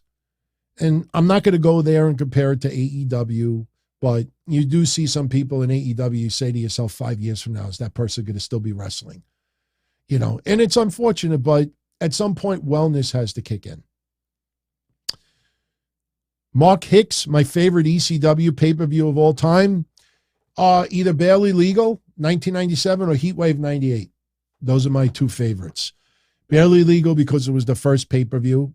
That pay-per-view is why I started my wrestling hotline back in 1997. Never looked back. Heatwave 98 is probably the one that I could watch from beginning to end without stopping, without even going to the bathroom. Rams fan is asking, do I think the LWO last and still have Ray with them 6 months from now? Or was it just created to build up WrestleMania and Backlash? No, Ray will still be part of it. In fact, I don't know if Ray got the tattoo over the weekend, but I know that several members of the LWO got tattoos on their hands, matching tattoos, which is really, really cool. Understand, LWO is not just a faction brought back. It's also a culture. So believe me when I tell you, even though the LWO, you look at the statistics, has been very disappointing, it's more about familia and culture. Them getting the tattoos is a bond that they will have for the rest of their life. Or unless they get it tattooed over them. But it's more than just a faction. Ray will still be a part with them. But, you will also got to realize that Ray's career is starting to wind down as well. And you got to be a little bit careful with Ray. And Ray definitely, a lot of people didn't know about tattoos. Yeah, go on social media. Maybe I'll show them tomorrow. Yeah, I'll remind myself. I'll show everybody tomorrow the tattoos. I got a whole bunch of pictures from it. So, Rocky Red with a comment. I missed a golden opportunity in promoting and hyping up Backlash by mimicking Carlito's brother and cousin Primo and Epico saying, oh, yeah, come to Puerto Rico. I think, honestly, unfortunately, a majority of wrestling fans today probably forgot about that. I do remember those skits when they were like travel agents, come to Puerto Rico. It kind of would have killed the surprise of Carlito, to be honest with you. But, yeah, it would have been fun. I mean, they could have done it as a vignette online, but majority of wrestling fans forgot. And honestly, I don't know how many tourists were in attendance yesterday, but it seemed like it was mostly a local crowd. But still, the Shining Stars. Yes, I remember that. The Shining Stars, Primo and Epico. Did they leave on bad terms, though? I don't remember. I don't know why it kind of comes to mind, so. JS is asking, do I think Lashley is Roman's next feud? It's possible. I'd like to see maybe Sheamus get an opportunity. I could honestly see the Brawling Brutes maybe getting into it with the Usos a little bit. Maybe Sheamus. I know they've kind of teased that before, but there's no titles on the line as far as the Usos now. So this could be a little bit different, but I don't have any issue with Bobby Lashley. I almost feel now because of yesterday, there's unfinished business. That's one of the reasons why we thought that Austin Theory would win the way he wins. I think right now, somebody's going to have to be an antagonist to the bloodline. Who is it? I don't see Bobby Lashley coming out there and mocking the bloodline. I think he's by himself. At least Sheamus has, the Brawling Brutes with him. So I'm not sure. I wouldn't have a problem with it. But Lashley, I'm not that sure. Who would I like to see Riddle feud with now since the Bloodline feud? Well, I haven't even thought about it yet. Man, we just finished Backlash, the draft. I mean, I got to look really at that roster and think about it. I mean, Riddle's got to break away from Owens and Zayn, I would think. But what keeps coming to mind for me?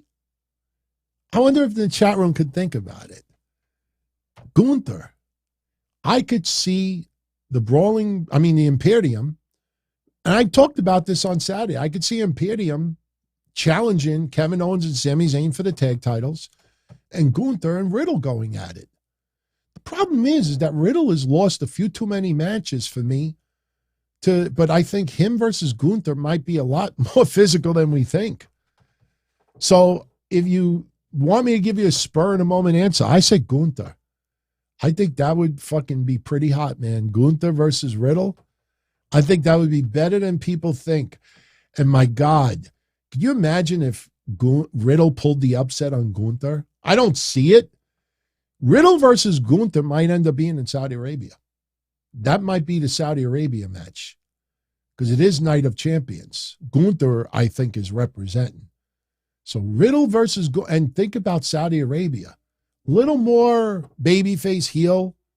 So I could picture Riddle over with that Saudi crowd. Gunther will get his love too. But that is traditional villain versus babyface. So I'll go Gunther. I'll give you Gunther for that. Drew McIntyre, look, there's a lot of speculation, everyone. There's been some disappointment for Drew McIntyre over the last couple of years, and I truly believe Clash at the Castle is part of it. But WWE, yes, it was in the COVID era, and you remember years ago I said Drew will always be remembered as the COVID champion. I think I coined that phrase. But I think Drew, over the last couple of years, his stock has gone up. If Drew main evented Clash at the Castle, and yes, it was in the UK, and yes, it was hometown, and Clash at the Castle to Drew is what, Bad Bunny was to Puerto Rico yesterday. But overall, I think Drew has had a decent couple of years in WWE. At the end of the day, his contract isn't up until next year. Drew's a very professional person. Drew's not going to sit out the last 9 months for what? Because Roman's the champion and he's not? Because he was promised? I mean, he's getting paid very comfortably. Drew is not a whiny bitch. And I don't think it's as deep as people are portraying it. I think we will see Drew McIntyre on TV soon. I don't know when. He might turn heel. A lot of people think that. But I think Drew McIntyre will be back. I'd be very surprised if he's not back on TV within the next month. I think Drew McIntyre, and listen, something else people got to think about that nobody talks about. Drew McIntyre had some injuries. Drew McIntyre had a substantial back injury. He was pulled from that autograph signing in a house show because of a back injury. He didn't just take a pair of Tylenols and the pain went away. He is recuperating from injuries as well. That's a very important fact that everybody for the most part, seems to forget when they talk about Drew McIntyre. So, why didn't Gunther make it in this tournament? Because Gunther is a champion. Gunther will be fighting at Night of Champions. Yes, Austin Theory will probably be fighting at Night of Champions too. Not everybody could make the list. Not everybody could make the list. And honestly, I don't think WWE wants Gunther in the losing department at all right now. I don't think they even want Gunther in a three-way where he loses. So that's probably the reason why. All right, we got 5 minutes left. We are flying through the questions, and I appreciate it. A lot of fun. Great questions. Brian is asking, do I think WCW missed out on a Bill Goldberg Ultimate Warrior match? Passed the torch in 98. No. Ultimate Warrior was not in WCW enough to be passing the torch in WCW. Warrior at that time was still considered weird by a lot of people that worked within pro wrestling from WWF to WCW. Was not on the best of graces with Bischoff. Was there a lot of people feel in hindsight for Hogan to get his wins back.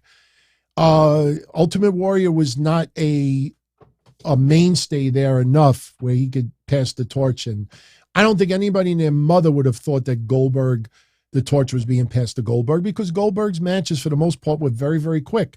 Goldberg and Ultimate Warrior, how long would they go? 3 minutes? That's not necessarily passing the torch. I don't think the Ultimate Warrior ever was a person that should pass the torch. Listen, I've been a lifelong Ultimate Warrior fan. I didn't like his comments that he used to say, at the speakings, but I was always an Ultimate Warrior fan, never wavered, and I don't think Ultimate Warrior was ever in a situation that he should pass the torch. No word on Barry Windham's recovery, Kevin, but that is something that I'm a little surprised people are not talking more of. The interesting thing is that Barry Windham, I think the other day, was commenting about something online as far as wrestling, and people were just liking it and retweeting it. And I was surprised how many people how you feeling? So I don't know if it was actually Barry Windham or not. I'll be honest with you, I haven't had the time to check, but there's been no updates. And maybe that's a good thing. Maybe no update is a good update. So, why are the SmackDown wrestlers involved in any way with the heavyweight title tournament? That is way too long for me to answer on the show. We talked about it on Saturday in great detail. We talked about it last Monday in great detail. If I give you a 30-second answer, it's what I said earlier. Seth Rollins sold it why it's not the pity championship. Seth Rollins wins it. He is going to show that he represents the championship better than Roman Reigns does. They're planting the seeds that Roman Reigns is turning into a old school Brock Lesnar. Seth Rollins will represent the championship. People will feel that Seth is a real world champion. As far as AJ Styles, what he said on SmackDown, why wouldn't somebody on SmackDown want this championship? It's gold. It's a heavyweight title. Why wouldn't you want to go for it? And the reason why SmackDown's in this is because WWE owns everything. Raw and SmackDown are run by one company. And people, it's funny how people will say, I'm not saying you, but it's funny how people say, oh, the draft is meaningless. The draft is bullshit. The draft sucks. Oh, the draft on Raw sucked. SmackDown sucked. No wonder why the ratings sucked. And they downplay the draft like it was meaningless, makes no sense. And then the first time they make a tournament, that we're getting some great fucking matches out of it. We would not be getting Seth Rollins versus AJ Styles at Night of Champions if SmackDown was not involved in it. So how's about people eat a Snickers, not take it so seriously? This is entertainment. Matches will be given to us sometimes that technically should not because of the draft. So what? That's how I look at it. A lot of people need to eat some Snickers bars online. The World Heavyweight Championship is not Cody's to win, in my opinion. So, all right, one last question. We are out of here. Two questions. I'll answer this one because I've, again, brought this up a few times. If a SmackDown wrestler won, then they would be moved to Raw. Would WWE take a Raw star and move them to SmackDown? Maybe. And I know everybody thinks Cody, but Seth Rollins is the odds-on favorite of winning this. SmackDown wrestler, I don't believe is winning this. AJ Styles is not winning it. Edge is not winning it. Austin Theory's not winning it. Rey Mysterio is not winning it. Sheamus is not winning it. Edge is not winning it. Bobby Lashley's not winning it. AJ Styles might be the only person, but you don't do the house that AJ Styles built. Oh, I'm back on Raw. So do not worry. This will be won by a Raw wrestler. All right, one last question. Shout out to Cerebral. Thank you for the kind words, Cerebral. Kevin was at Hardcore Heaven 2000. Loved it. Yeah, it was fun. But Heatwave 98 will always be one that I absolutely loved. All right, one last question. Let's make it good. And let's get out of here. Rapido. I want to finish in 2 hours. Favorite Carlito moment? This is not a cop-out, but yesterday. Crowd, it's like Dolph Ziggler cashing in the briefcase. That pop that Dolph Ziggler got was amazing. It's my favorite Dolph Ziggler moment of all time, even though he's been a heel most of his career. Carlito, it's funny that Dolph and Carlito, my favorite moments when they were baby faces, and they're not known for being baby faces. So, all right, I'm going to jet out of here. I hope everybody enjoyed this loaded episode. We talked Backlash. We talked World Heavyweight Championship Tournament. We did a little sit down and some Q&A. So I will be here Monday with your next episode. We'll recap Raw. We'll recap what went down in the tournament. Monday show will be a little bit shorter, I think, under the circumstances that we did a very long show yesterday. We did a nice one today. Don't forget, Wednesdays is audio only. So if you want to be part of the live stream, I will do it live this Wednesday. It will be in the Discord channel. If you go to the community section on YouTube, there is a link there that you could sign up for the Discord if you want to be part of the live stream. Otherwise, you could download the episode on dontony.com. That is the format for this Wednesday's episode. And remember, we're going to have an interesting discussion Wednesday regarding Wembley and All In and how that has become the scapegoat of any criticism towards AEW. We'll have an interesting conversation Wednesday about it. Probably something that I think, people with half a brain would understand and, accept. And I think some people that you just it's got to be epic, amazing, unbelievable, cake and ice cream. My shaking the hairs on my arm are lifted.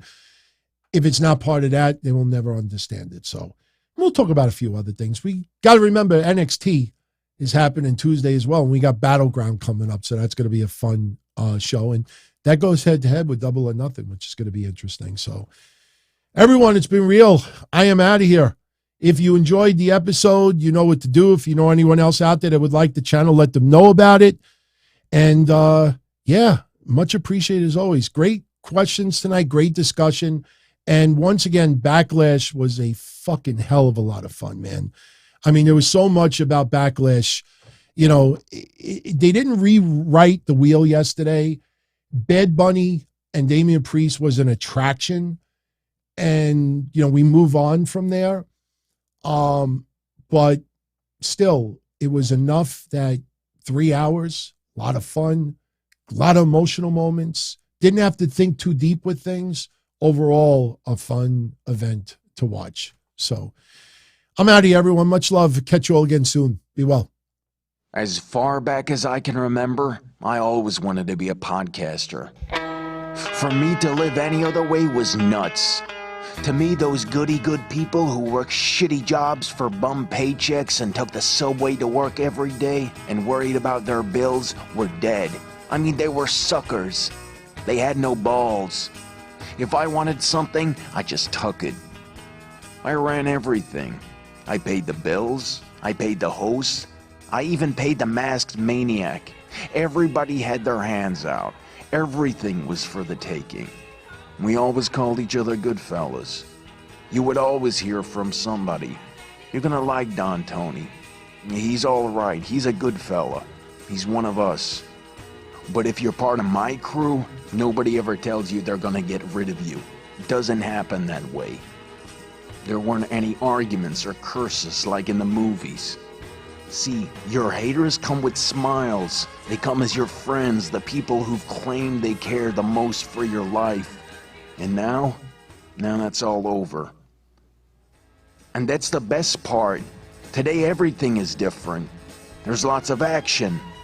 I don't have to wait around for everything like everyone else. Oh, I didn't get the vaccine? Fuck you, vaccine me. Oh, your delivery guy has COVID? Fuck you, feed me. Right after I moved here, I ordered egg noodles and ketchup, and I got spaghetti with meat sauce. I'm no longer an average nobody, while they get to live the rest of their lives like a bunch of schnooks.